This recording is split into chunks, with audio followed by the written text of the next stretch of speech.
용의 성천이라는 제목입니다. 용을 본 적이 있습니까? 천사를 본 적이 있습니까? 그걸 본 적이 없는데 사람들이 천사에 대한 환상을 가지고 있습니다. 천사 같다 그러면 참 좋은 말로 다 듣습니다. 용꿈 꾸었다 그러면 굉장히 신령한 꿈으로 생각합니다. 동양에는 용이 신령한 거라서 황제들이 다 자기 도포에다 용을 다 그리고 용은 최고의 어떤 신묘한 그런 전설의 동물입니다. 서양은 천사죠. 엔젤이니까. 동양은 드래곤이고. 본 적도 없는데 그것을 그렇게 명확하게 다 그려요. 용의 그림을 그렇게 용같이 그려놓고 천사를 그렇게 아주 날개 달리고 우아하게 그렇게 다 그려요. 그런데 하나님을 그렇게 믿으면서 하나님 같다 그러면 그건 실감을 안 해요. 참 이상하죠? 하나님도 안 보이는 분, 천사도 안 보이는 분, 용도 본 적이 없고, 근데 본 적이 없는 용에 대해서는 그렇게 실감나게 그려놓고 용에 대한 환상을 가지고 있어요. 그걸 실제로 상징을 해서 그렇게 황제들이 용포를 입는다고요. 그리고 천사를 본 적이 없는데 천사에 대한 환상을 가지고 있어요. 그런데 하나님 형상은 천지 창조의 그 할아버지 밖에 없어요. 그러니까 하나님 같다 그러면 하나님 꿈꿨다 그런 말도 없고 꿈에 천사가 나타났다, 용이 나타났다 그건 있어요. 이상하죠? 창세기 12장 9절에 용이 누구예요? 뱀으로 추락했어요. 그게 천사장 루시엘이에요. 천사장 루시엘을 뱀으로 비유해서 추락했다 이 말이에요. 그러면 그 뱀의 소원이 뭐겠어요? 뱀이 이무기가 돼서 이무기에서 용으로 성천하는 게 뱀의 소원입니다. 이게 전설입니다. 그죠? 뱀이 용이 못 되고 이무기로 끝나는 경우 그런 전설이 있죠. 뱀이 이무기가 돼서 용으로 성천해 가는 게 용을 징그럽다 이런 사람 없다니까. 뱀, 이무기 그러면 이미지가 이상해. 흉측해. 그런데 용 그러면 참 귀한 존재예요. 이게 계시적인 거예요. 천사장이 타락해서 인간을 타락시키면서 가장 혐오스러운 뱀으로 비유된 거예요. 그래서 그 천사가 세상의 주인이 돼서 하나님과 천사에 대해서 더 환상을 가지고 있는 거예요. 사람들이. 그래서 사람들 마음속에 뱀이 용으로 성천에 가야 된다라는 그 마음이 뭐냐? 천사장 루시엘이 본연의 복귀된 제자리로 돌아가야 되는 게 소망이에요. 천사장도. 그게 계시적인 말입니다. 원래 말은 뭐냐 하면 참 당신 하나님 같다. 그렇게 말이 돼야 되고 하나님 진짜 사람 같습니다. 이래야 됩니다. 하나님이 제일 듣기 좋은 말이 뭐예요? 진짜 하나님은 사람 같습니다. 사람에게는 진짜 당신 하나님 같습니다. 하나님과 사람이 신인일체예요. 천사는 메신저예요. 그래서 하늘에 종이에요. 종사자, 불사자. 인간은 자녀예요. 하나님의 자녀. 그래서 인간이 천사를 우러러 볼 존재가 아니고 하나님과 동등한 자리다 이 말이에요. 원래. 그래서 우리가 생각하는 그러한 이 뱀에 대한 뱀과 용의 문제, 승천하는 용을 뱀의 목적으로 생각하는 게 다 그게 계시적인 말이에요. 본 적이 없는 용을 그렇게 귀하게 여기고 본 적이 없는 천사를 그렇게 실감 있게 생각하는 게. 이 시간에는 이 성경의 에덴 동산 얘기를 좀 하려고 합니다. 에덴 동산에 나오는 그 사물들, 내용들. 요한계시록에 보면은 성경에 1.1획도 더하지도 말고 빼지도 마라 그랬거든요.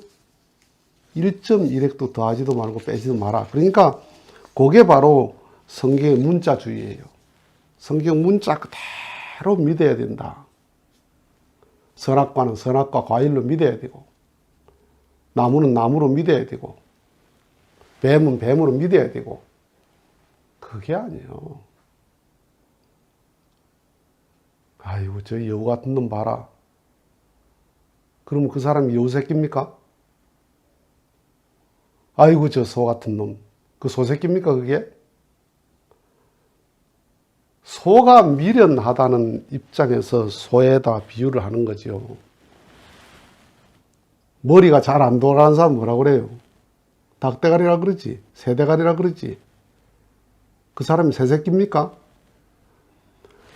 그 속성을 가지고 비유하는 거예요. 모양, 색깔, 속성이 비슷한 걸 가지고 비유를 하는 거죠. 그러니까 성경에 사람을 나무로 비유했단 말이야. 이 올림픽 경기 나가야 될 그런 예비 선수들을 꿈나무라 그러잖아요. 꿈나무. 아이들을. 그게 나무입니까? 나라의 큰 기둥이다. 그게 집질 기둥입니까? 다 그렇게 비유를 했죠. 왜 포도나무로 비유했어요? 성경 말씀에. 포도가 사랑의 상징이거든요. 알갱이 하나하나가 저 큰 무거 사랑의 열매라. 사랑이 그렇게 가득 차 있는 그 모습이 포도기 때문에 포도송이에다 비유한 거죠. 포도나무에다가. 왜 뱀으로 비유했나, 천사를? 옛날 뱀은 지금 뱀하고 다른 게 아니고 그 뱀이 그 뱀이야. 왜 뱀으로 비유했나? 이 세상에 사악한 자를 뭐라고 비유합니까? 아이고 저 뱀 같은 놈 봐라. 강교하고 사악한 걸 뱀으로 비유했어요. 저 중동의 지방에서는. 한국 사람이 썼으면 뭐라 하겠어요? 여우가 꼬였다 그랬겠지. 우리는 뱀보다 여우 같다 그러죠. 사나운 사람을 늑대 같다 그러죠. 한국 사람이 성경을 썼으면 여우가 꼬였다 이랬을 거예요. 그렇게 뱀이 혐오스러운 게 그러면 저주받아서 그렇습니까? 성경 말씀에 뱀이 배로 다니고 흙을 먹을지니라. 성경에 그랬거든요. 뱀이 흙을 먹습니까? 뱀은 흐르는 물도 안 먹어. 이슬 받아 먹어. 뱀이 죽어 있는 걸 안 먹어. 살아있는 생물 잡지. 뱀이 얼마나 깨끗한 동물인데. 뱀이 인간이 보기에 혐오스러운 동물이기 때문에 범죄한 천사를 뱀에다 비유를 한 거지요. 그럼 지렁이는 저주받아 그렇게 징그럽습니까? 송충이는 저주받아 그렇게 징그럽습니까? 원래 연체동물 종자가 원래 그래. 뱀은 원래 그랬어요. 무화과나무 잎으로 치마를 하여 하체를 가렸더라. 그러니까 왜 치마를 하려면 호박잎도 있고 오동나무 잎도 있고 바나나무 이파리 하나만 하면 되잖아. 에덴동산에 바나나가 없었나? 바나나 이파리 하나만 넣으면 치마하고 옷 한 벌도 할 텐데 왜 무화과나무 잎이야? 무화과가 왜 무화과냐 하면 이 세상의 열매 가운데 보이는 꽃이 피지 않고 열매가 열리는 것은 무화과밖에 없어요. 그래서 무화과야. 꽃이 없는 과일이야. 무화과를 이렇게 쪼개면 그 안에 있는 그게 꽃이에요. 사실은. 밖에 드러난 꽃이 없다니까. 그 말은 무슨 말이에요? 꽃이 없이 열매가 열렸다. 이 말은 미완성기에 타락했다. 이 말이야. 과정을 뛰어넘어 버렸다. 이 말이야. 아담 해와가. 왜 무화과 잎이에요? 무화과 이파리가 어떻게 생겼습니까? 손하고 똑같아요. 손으로 가렸다. 이 말이야. 치마는 무슨 치마를 만들어? 비슷하니까 비유를 하는 거예요. 비슷하니까. 선악과를 따먹었다. 이 말이 무슨 말입니까? 해와의 정조를 유린했다. 이 말이죠. 따먹었다. 따먹었다는 게 이 세상의 언어가 뭐예요? 남자들의 언어가. 여자의 성을 유린한 걸 따먹었다고 그러죠. 나무의 생명이 과목의 생명은 과일이야. 감나무는 이파리가 아니고 줄기가 아니고 감이 목적이라니까. 사과는 사과나무가 아니고 사과가 목적이에요. 열매가 목적이에요. 여자에게 생명이 뭐예요? 정조, 순결이란 말이야. 사랑이에요, 사랑. 그게 열매예요, 여자에게. 그 정조를 우리는 걸 이 세상의 인간들이 언어로 표현할 때 뭐라고 그래요? 따먹었다라고 표현하잖아요. 배로 다니고 흙을 먹을지니라. 이런 성경이 저주를 받아서 뱀이 배로 다녔다. 옛날에는 걸어 다니고 말도 했다. 옛날에 살아봤습니까? 배로 다니고 저주받은 자의 표현이다 이 말이야.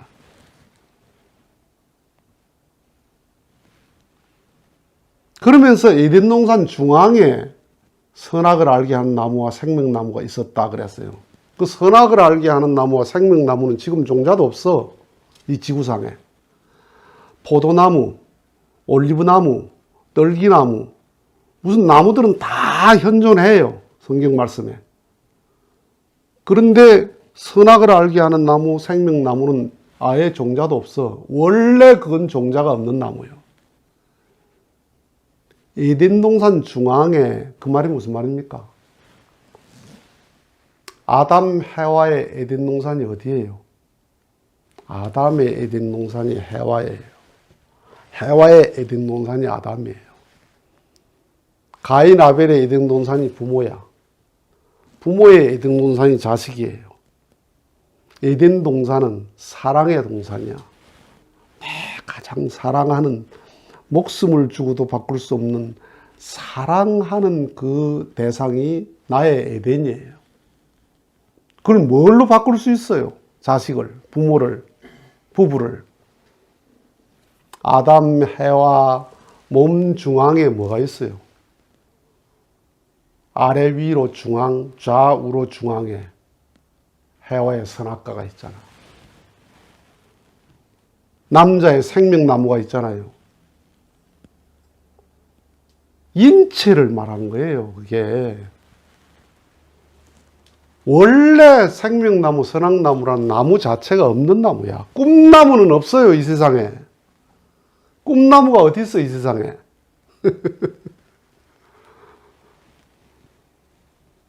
참, 그게 생각이 안 나나?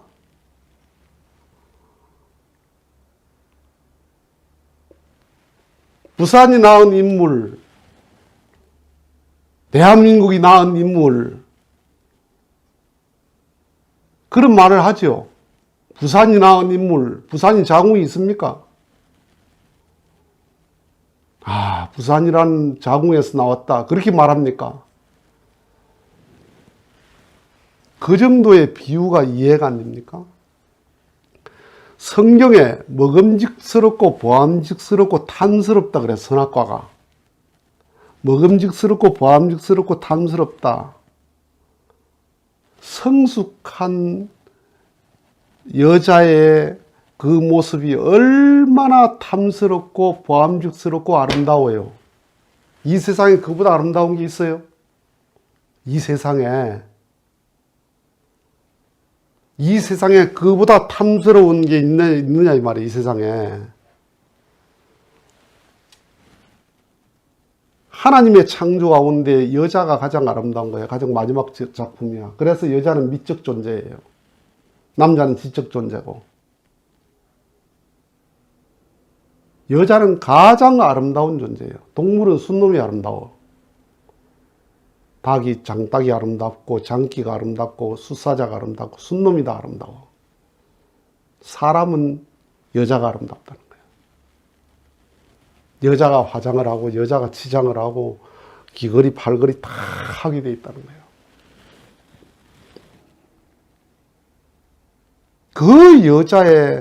그 여자가 가장 이 세상에 탐스럽고 아름답고, 그것을 얼마나 리얼하게 문학적으로 표현한단 말이야, 성경이.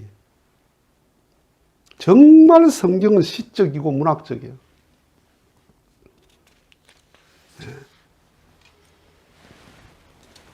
그래서 에덴 동산에 잘못된 게 뭐예요? 과일 따먹고? 아유, 세상에. 과일 하나 먹었기로서니. 그 선악과가 왜 지금은 없어요? 지구의 대이변으로 없어졌다. 지구의 대이변이 선악과만 종자를 말립니까? 원래 없는 열매요.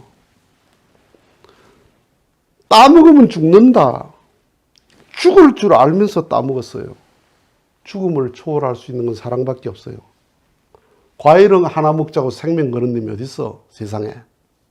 이거 먹으면 죽는데 하는 게 그걸 먹는 사람이 어딨어. 사랑을 잘못하면 모든 관계를 잃어버린다 이 말이야. 죽는다 이 말이. 목숨이 캑 죽는 게 아니고, 사랑을 잘못하면 네 모든 관계를 잃어버린다. 네 모든 인연을 잃어버린다. 그러니까 에덴 동산에 잘못된 게 뭐예요? 아담, 해와, 천사장의 사랑 때문에 잘못됐단 말이야. 성 때문에 잘못됐어요. 성 때문에 잘못됐으니까 구원이라는 게 뭐예요? 성을 멀리해야 되는 거야. 그래서 모든 종교가 뭐야? 가장 속된 게 성이에요. 그래서 모든 종교의 도인들이 도의 세계를 출발하면 잘 있던 가정도 다 버리고 전부 출가를 합니다. 독신과 금욕을 생명으로 여기는 게 왜 그러냐? 하나님이 성을 창조했는데 왜 창조하신 하나님의 성을 부정하고 독신의 길로 가야 되느냐? 사랑 때문에 잘못됐으니 사랑하지 마라. 마지막 사랑의 주인이 왔을 때 하나님으로부터 사랑을 허락받는 거예요. 그래서 에덴 동산에 잘못된 것을 탕감하기 위해서 그 길을 갔다. 술 때문에 병이 났으니 술 끊어라. 담배 때문에 병이 났으니 담배 끊어라. 음식을 과식했으니 금식을 해라. 그것 때문에 잘못됐으니 그걸 금해라 이 말입니다. 그래서 십계명에도 간음을 금기로 여기고 불교 5개도 마찬가지예요. 도둑질 하지 마라, 살상하지 마라, 간음하지 마라, 술 먹지 마라, 막말하지 마라, 거짓말하지 마라. 모든 종교의 가르침이 왜 거기다 포인트를 맞추느냐? 왜 그러냐 하면 에덴 동산의 잘못 때문에 그렇단 말이에요. 그래서 이 성경 창세기 3장에 그 나무, 뱀, 모든 표현들이 너무너무 리얼한, 문학적 표현이다 이 말이에요. 너무너무 리얼한 시적 표현이에요. 그러니까 성경에 1.1획도 더하지도 말고 빼지도 마라. 1.1획도 더하지도 말고 빼지도 마라. 완전히 문자 그대로 믿어라. 그 뜻이 아니고 1.1획도 의미 없이 기록된 건 없다. 1.1획도 모든 것이 의미를 가지고 기록했다 이 말이에요. 그런데 1.1획도 더하지도 않고 빼지도 않고 믿으면 창세기 3장 내용은 하나도 설명이 안 됩니다. 생명나무, 선악나무는 어디 갔습니까? 이런 물으면 그 원래 있었는데 없어졌다. 그 말이 됩니까? 원래 없었던 나무다. 뱀이 어떻게 말을 합니까? 원래 뱀은 말을 했다. 이게 말이 됩니까? 문자 그대로 믿으면 하나도 이해될 게 없어요. 그런데 의미를 발견하고 보니까 하나님은 너무나 문학적으로 계시했다 이 말이에요. 너무나 시적으로 계시했다 이 말이에요. 의미 없는 내용이 하나도 없더라. 완벽한 하나님의 계시의 말씀이다 이 말이에요. 그래서 이 말씀이 용이 승천하는 것, 그것이 정말 뱀의 소원을 그렇게 말하는 것이 계시적이라는 거예요. 그게 뭐예요? 천사장이 원래 자리로 돌아가야 돼. 그 말은 무슨 말입니까? 내가 제자리로 돌아가야 됩니다. 문제는 내가 떨어져서 천사장도 떨어져 버리고 하나님도 부모 자리를 잃어버렸기 때문에 내가 돌아가면 천사장도 제자리로 돌아가고 하나님도 원래 부모 자리로 돌아가는 거예요. 그래서 복귀라는 게 뭐냐, 구원이라는 게 뭐냐, 제자리 찾기예요. 하나님은 아버지 자리로, 부모 자리로, 인간은 자녀 자리로, 천사는 천사 자리로. 이것이 떨어져서 전부 자리를 잃어버렸다 이 말이에요. 그래서 하나님 같다 해야 되는데 천사 같다. 하나님도 안 보이고 천사도 안 보이는데 천사를 더 이미지가 더 강하게 와요. 하나님보다. 천사 하면 이미지가 확 들어와요. 본 적이 없는데. 용 하면 듣도 보도 못한 동물인데 확 들어와요. 용 하면. 그게 천사가 이 세상의 주인이 돼서 그런 거예요. 그래서 그런 말들 속에 다 계시적인 의미가 내포되어 있더라 하는 겁니다. 용의 승천을 기다립니다. 마치겠습니다.